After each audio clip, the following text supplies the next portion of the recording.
Seperti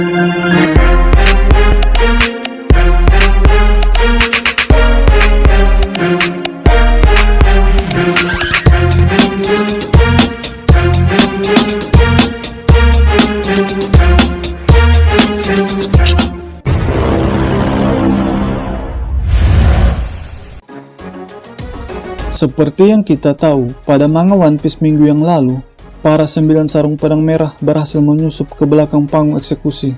Lalu, dengan penuh determinasi, mereka menyerang Kaido secara serentak, hingga membuat Kaido jatuh dari panggung pesta perjamuan. Di saat itu pula lah para Akazai Nine berusaha dengan sekuat tenaga untuk menancapkan pedang mereka, agar bisa menembus kulit keras milik salah satu Yonko terkuat tersebut. Sebab, keunggulan dari seorang Kaido yaitu memiliki ketahanan fisik di atas normal. Tapi, berkat niat dan usaha plus dukungan dari tokoh protagonis, para 9 sarung pedang merah berhasil menancapkan pedang mereka ke tubuh Kaido dengan menggunakan Haki Ryu atau Busosoku Haki tingkat tinggi level atas, yang membuat cindera mata dari Oden di tubuh Kaido kembali terasa, sampai-sampai Kaido berteriak histeris karena kesakitan. Dari ucapan hati Kaido ketika diserang oleh para Akazai Nine, terdapat sebuah informasi penting terhadap pertarungan Kozuki Oden versus Kaido 20 tahun silam, yakni tentang luka pertama yang membekas di tubuh Kaido, bahwa luka tersebut bukan disebabkan oleh tebasan pedang Enma, melainkan dikarenakan oleh Haki Buso level atas milik Oden. Dan pedang Enma hanyalah perantara bagi Oden untuk menembus dan melukai tubuh naga milik Kaido. Jadi, semakin kuat Buso Haki level atas seseorang, maka semakin berdampak pula serangan yang diterima oleh objek yang akan diserang. Jatuhnya Kaido ke lantai pesta perjamuan memicu getaran yang cukup dahsyat, sehingga membuat anak buah Kaido lari tunggang langgang.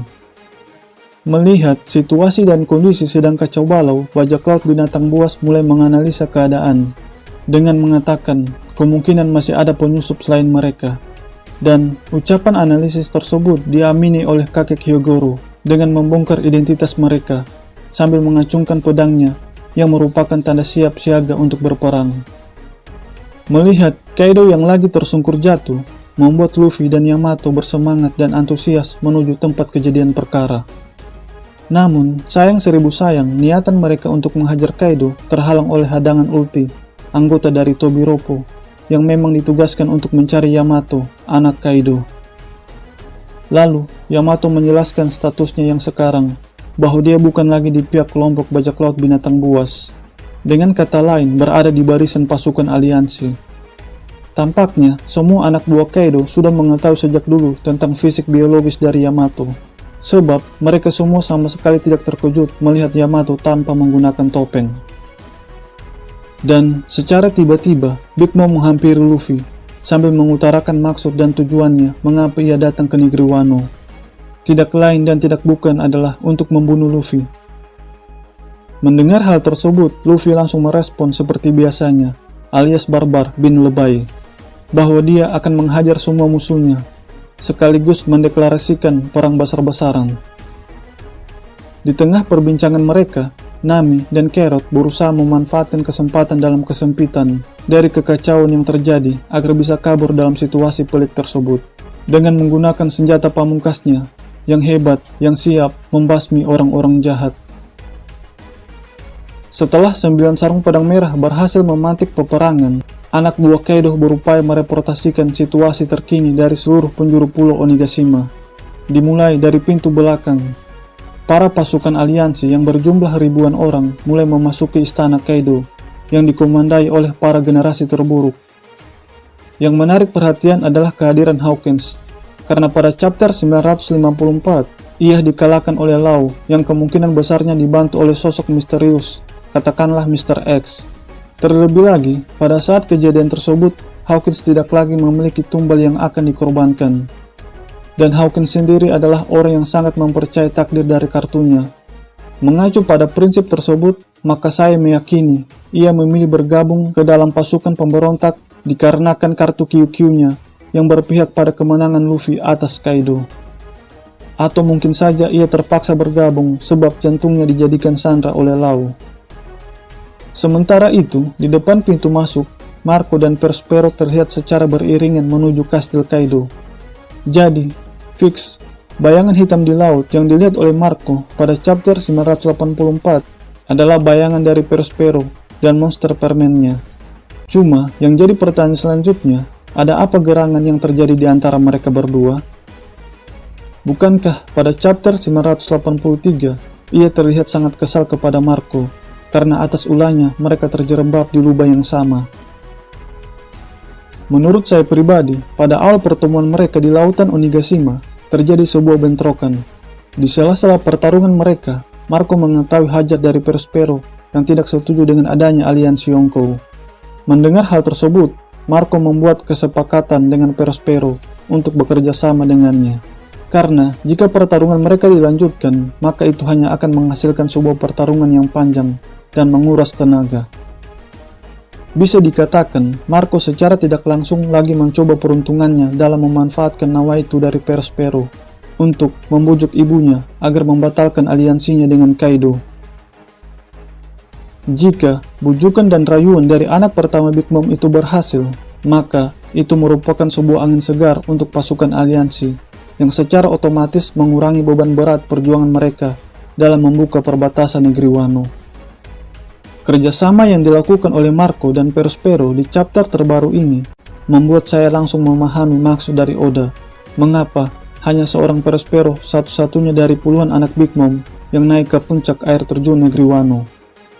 Sebab jika mereka semua berhasil naik ke atas air terjun, maka kerjasama antara Marco dan Perospero tidak akan pernah terjadi, dikarenakan perbedaan pendapat yang terjadi di kalangan anak-anak dari Big Mom, antara yang setuju dengan aliansi maupun yang tidak. Kembali kepada Kaido yang dikepung oleh Akazai Nine, terlihat Sang Yonko mengeluarkan darah akibat serangan keroyokan dari 9 pengikut klan Kozuki.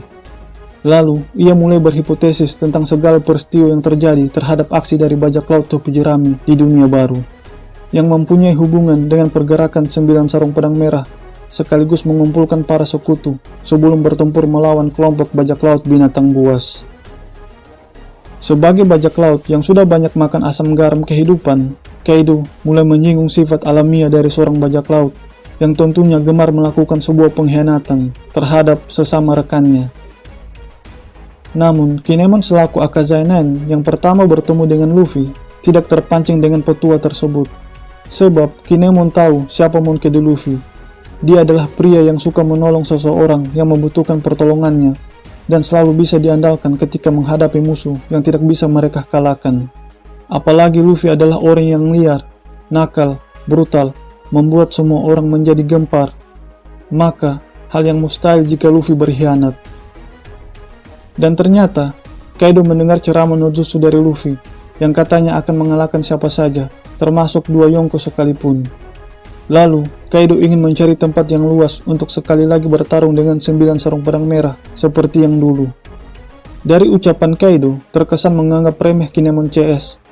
Berbeda 180 derajat pada 20 tahun yang lalu, di mana Kozuki Oden masih berada di samping para pengikutnya, yang membuat sang naga berpikir 2 kali untuk menyerang mereka. Bahkan ketika sebelum terjadinya perang puncak di antara 2 kubu, Kaido membutuhkan waktu selama 5 tahun untuk mempersiapkan dalam segala sesuatunya. Walaupun sekarang Kozuki Oden telah tiada, tapi wasiat terakhir dari Kozuki Oden masih terngiang-ngiang dan terpatri di dalam hati sanubari mereka semua. Chapter terbaru kali ini merupakan chapter yang singkat, padat dan jelas tentang situasi dan kondisi Onigashima.